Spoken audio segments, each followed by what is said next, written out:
Hey there, Grumpy Old Fart here. I'm doing an unexplained psychics video on Ingo Swann. Before I get into this though, if you enjoy my content, it would really help me out if you could hit the like button, subscribe to my channel, share my content on all of your social media platforms, and post a comment or two. Remember, I welcome your comments, even if you disagree with me. And check me out over on Rumble for my political commentary and weekly current events. If you enjoy a good book, check out my author page on Amazon.com. My pen name is H.L. Anderson. You can find all of my books there, including a 4-book science fiction Western series called Drifters. It's essentially a shoot 'em up fist fighting Western, but it's got elements of time travel, mythology, metaphysical, magic. Hell, it's got vampires and ancient Egyptian sorcerers in there, necromancy, that kind of thing. So yeah, it's got just about everything. If you enjoy a good story, go check them out. And I've got 9 books published over there. So find something you like, and I hope you get it. And I hope you like it. I hope you enjoy it. All right, Ingo Swann. I have heard stories about Ingo Swann for years. Oh, before I get into this, my voice is still messed up from that viral thing, so it's going to be cracky, and I'm probably going to cough some, and I apologize. Please bear with me. I have heard stories about Ingo Swann for years. If you are into the paranormal, chances are you've at least heard that name. Ingo Swann made many claims which most people figure to be too far-fetched to be true. He claimed to be a psychic employed by the CIA to remote view the dark side of the moon.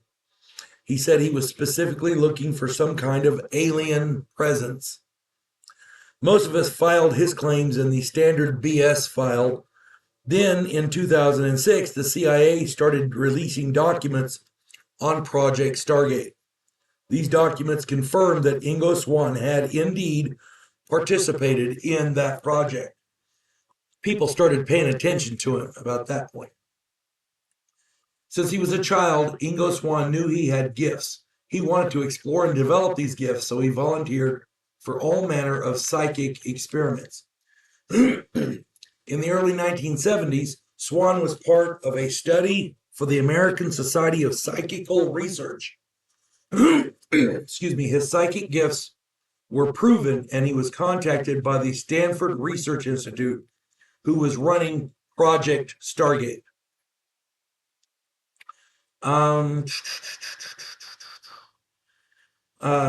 The Stanford Research Institute had been remote viewing all kinds of places on Earth, but with Ingo Swann, they theorized he might be able to remote view other places in the solar system. In 1973, Swann was able to give details about the planet Jupiter, which would later be confirmed by NASA probes and by Voyager 1. The only reason Swann agreed to view Jupiter was that probes were already on the way. They would be able to confirm or deny his findings. And of course, they confirmed them. Later on, in March 1975, Swann received a call telling him to meet with a man. That man handed him a card telling him to be silent and to follow him. Swann followed the man to a car where another man handed him another card telling him to be silent while they searched him for listening devices. Swann referred to these two men as the twins. Long story short, he was taken to a secret location where he met Mr. Axelrod. Axelrod offered him the chance to participate in a remote viewing project. Swann would be paid $1,000 per day in cash.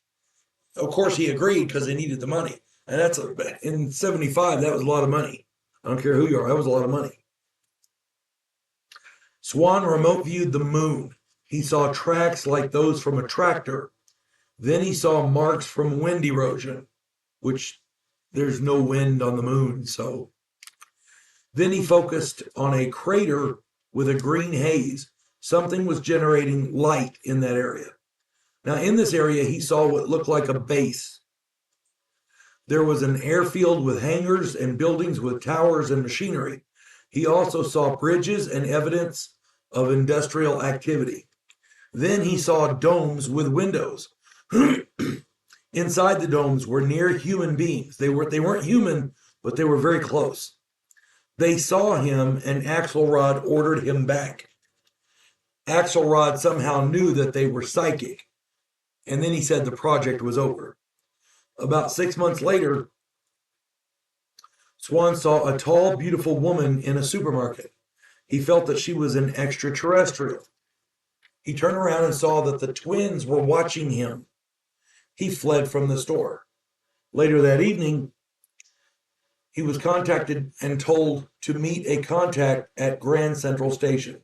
One of the twins was there and he motioned to a payphone. The phone rang and Swann answered it. It was Mr. Axelrod. Axelrod asked him if, all kinds of questions about Swann's interaction with the woman. Ultimately, Axelrod told him to stay away from her because she was dangerous.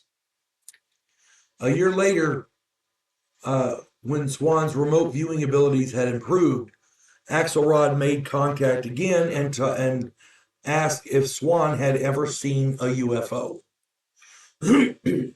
Swann was flown to Alaska in the middle of the night. The twins were there. They drove 2 hours before stopping near a lake. Swann was told to be silent and not to move because they had left the vehicle and went down into the trees near the lake. Axelrod said that Axelrod told him, quote, they detect heat, sound, and motion. The four people observed a triangular craft emerge from the lake. It drew water from the lake and then fired energy beams down, which destroyed trees and wildlife. These guys had to move in order not to get hit by these beams. After the craft left, they got back in the car and drove back to the airport.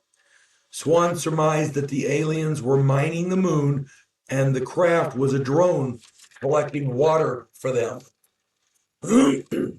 Swann also said that the aliens are not our friends.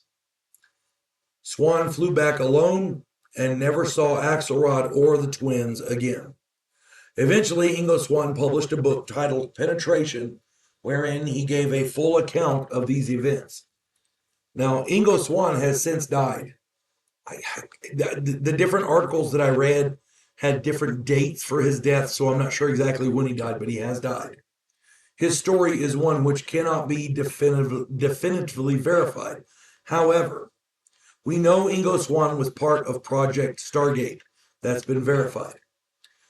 The Jupiter probes and Voyager 1 verified the details he saw on Jupiter. There are tons of photos from the moon which tantalizingly look like the bases Swann described. These photos are just blurry enough to cast doubt, but we can put a man on the moon, but we can't get clear photos of the moon. Yeah, that's just crazy. NASA has photos and information from the moon which it refuses to show. NASA whistleblowers claim many of the photos NASA has from the moon have been edited to hide certain features. Some people have said that they hide UFOs and other alien presence. Other whistleblowers claim that NASA is hiding photos proving that there are bases on the moon. I just said that. Okay. Still, more whistleblowers claim American astronauts saw alien craft on the moon. There are people who refer to NASA as never a straight answer. So we don't know what they're going to tell us if it's true or not.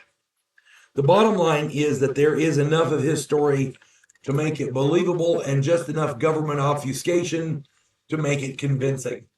So any way you want to look at it, Ingo Swann was a psychic working for the CIA. We know that.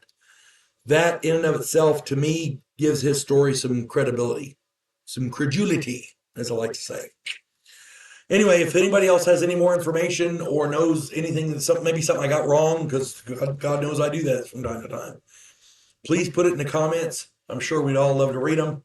Hope this finds everybody well. You folks have a good one. God bless one and all.